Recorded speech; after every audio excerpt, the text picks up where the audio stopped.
Hi guys, I'm Lori. I'm David. And this is Mermaid and Jedi Adventures.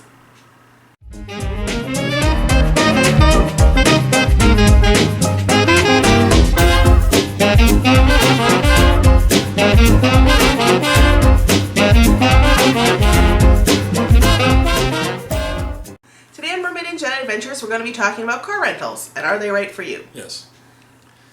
So we have a few pros and cons of car rentals, and basically we're trying to give you tips to see if it's helpful for you to rent a car. So the first pro for renting a car is the freedom to explore. You can basically, renting a car, you can, if you're at Disney World, you could go out and see the other hotels, kind of thing, easy. You could also drive around and shop or mini golf, or drive up the coast of Florida, or maybe go to Tampa. So with having a car, you have the freedom to kind of go where you want. Another thing that you have is that you're not reliant on either the Disney transportation if you're staying on property, or the shuttles if you're staying off property. Yeah. That's one of those things that, the Disney property transportation is fairly reliable and fairly quick. Usually you're only waiting about 20 minutes, maybe half an hour at peak times. If you're staying off property, the shuttles are usually like 1 or 2 drop-offs and then 1 or 2 pick-ups. So you're either there for the whole day, you're usually there for the whole day, and sometimes you're coming back maybe a little bit earlier than you would want to. Yeah. The third thing is sort of a strange pro, but nonetheless, it's having that sort of built-in locker of your car, which sounds weird, but if you're spending all day at Walt Disney World, you may want some stuff. Some of that stuff might include a change of clothes, extra water bottles, you might want to change your shoes.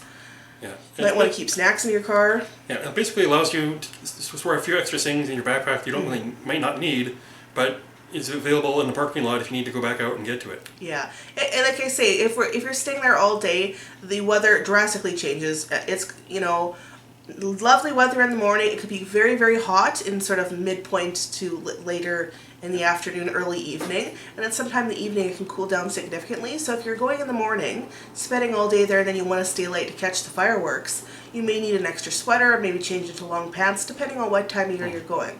Also, if you're going on a bunch of water rides, if you have wet clothes, or especially if you get your shoes wet, you may want to change your shoes. I know, even just for comfort for my feet, at some point during the day, my feet are like, I've had enough of this.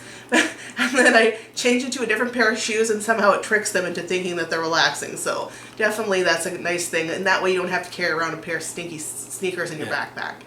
So then some negatives or some drawbacks. There's a few drawbacks, yeah. The first drawback is you have to factor in the additional cost of renting in the car. Yeah.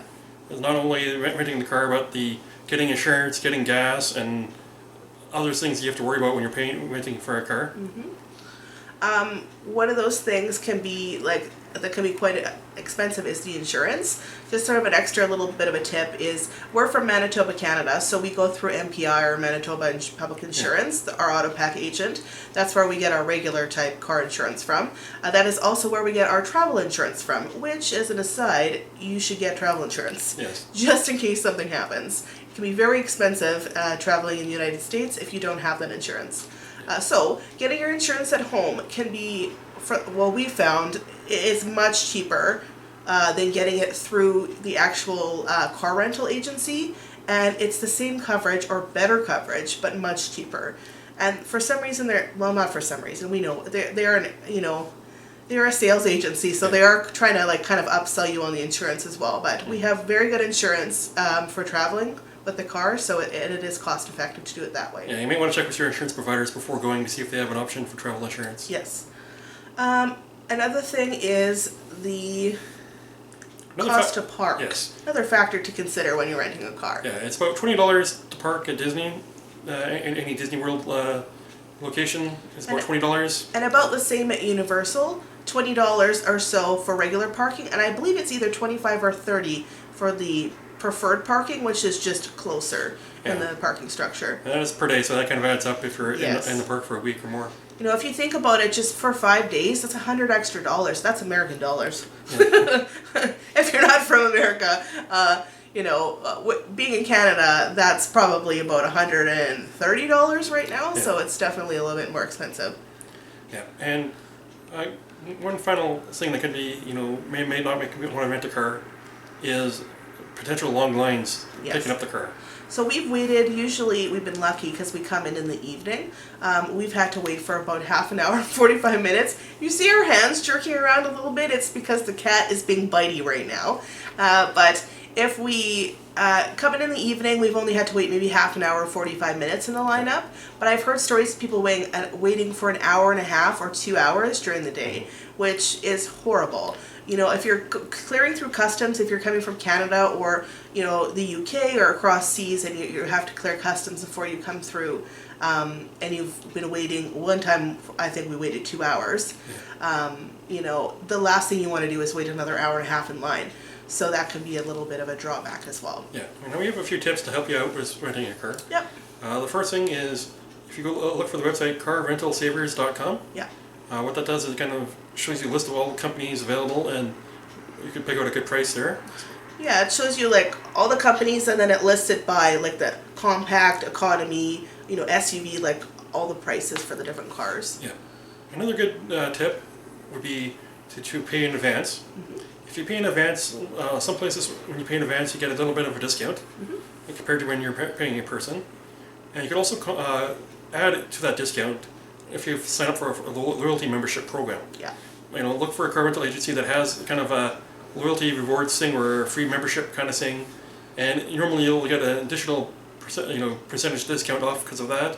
Plus, there's also sometimes email deals about like, hey, rent a car for so much money kind of thing, and save some money that way. Yeah, we usually rent through Alamo with our loyalty or membership, and we also get a free upgrade to the next level of car, like for free when we get there as well, which has been nice. And another thing with the loyalty programs or membership programs is some places have a thing called online check-in. Yeah. Or it might be called skip the line, or basically each company will have its own name for it, but pretty much what it is you online, when you're paying for the car, you put in your driver's license information, and you basically have a car ready for you when you go in there.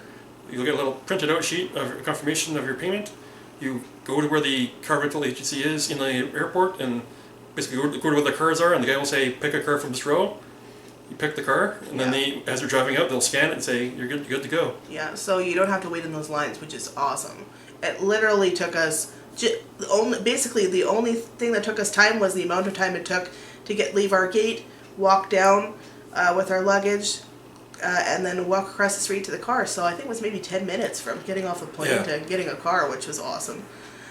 And the last thing is, for saving a little bit of money, is if you'd like to rent a car, but you don't need the car for the whole time, you can rent cars very close to Disney property. So you can take advantage of the Magical Express, take advantage of, using the boats and the monorails and the buses, like the transportation from your hotel to the theme parks. And then on those days when you want to rent a car, if it's just for maybe 2 or 3 days in the middle of your trip, if you take the free transportation to Disney Springs, there are about, I can't even name them all, but there's several car rental agencies a 4 to 5 minute walk away near some of the hotels, so 4 to 5 minutes from Disney Springs. So you can rent the cars from there, and then when you're finished using the cars, you can drop the cars off there, walk back to Disney Springs, and get your transportation back to your hotel. So that's a little bit of a money-saving tip as well if you only need a car for a few days. Yeah. So those were our do you need a car? Tips, tricks, and pros and cons. Yeah, from our experiences, we rent a car just because of the basically ease of getting in and out of the parks. And a lot of times what we like to do is, with renting the car, is go back to the hotels for a nap in between outings to the parks. Mm-hmm. So if you're kind of like us, where you go to the parks for like 3 hours, then you want to take a nap, and then go back for another 3 or 4 hours. Yes. The car rental is beneficial in that aspect. I also like the fact that we're not dependent on anyone else's transportation. You may know this feeling very well, but if it's been a particularly hot day and you've been on your feet walking around for 10 or 12 hours and you're done, you're done. Yep.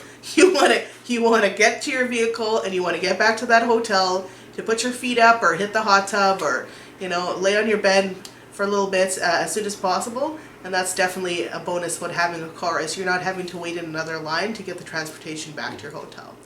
So that's it for this week. We hope you join us. We put out new videos every Friday, or at least we try to. Yeah. I think we've been unsuccessful one time. We had to put it on Saturday, but please leave a comment below. Let us know if you like renting a car, you prefer using Disney transportation or the shuttles, and if you've had any good or maybe not so good experiences with both.